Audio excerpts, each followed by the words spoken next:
میرا سوال یہ ہے، جب وہ مکہ فتح ہو گیا تو ان مشرکوں کو کیوں چھوڑ دیا؟ جب توبہ میں ہے یہ، اس کو قتل عام ہونا چاہیے.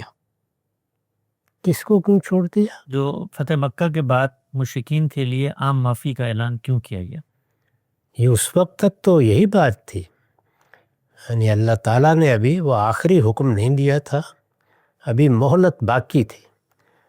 جب آپ کسی کو مہلت دیتے ہیں تو اس کو قبل از وقت تو ختم نہیں کر سکتے.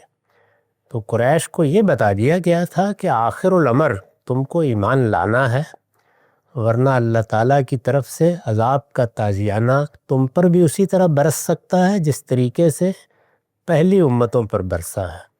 یہ بات تو قرآن مجید میں دسیوں مقامات پر واضح کر دی گئی تھی، لیکن ابھی تمہارے لیے مہلت ہے. اس کو قرآن مجید نے کئی مقامات پر اسی لفظ سے بیان کرتی ہے، امہلہم رویدہ، ان کو ابھی ذرا مہلت دیے رکھیے.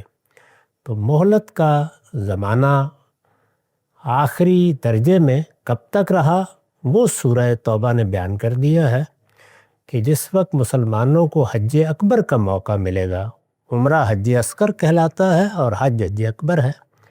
تو جب حج اکبر کا موقع ملے گا اس وقت 10 ذی الحج کو عرفات کے میدان میں اعلان کر دیا جائے. اس کے بعد 50 دن کی مزید مہلت ہوگی. فَإِذٍ سَلَخَ الْأَشْهُرُ الْحُرُمُ، حرام مہینے کے 20 دن یہاں باقی ہوں گے اور ایک پورا مہینہ اس کے بعد باقی ہوگا محرم کا. فرمایا کہ جس دن یہ ختم ہو جائے گا اس دن قتل عام کا اعلان کر دیا جائے گا. تو یہ پوری بات قرآن میں واضح کرتی گئی.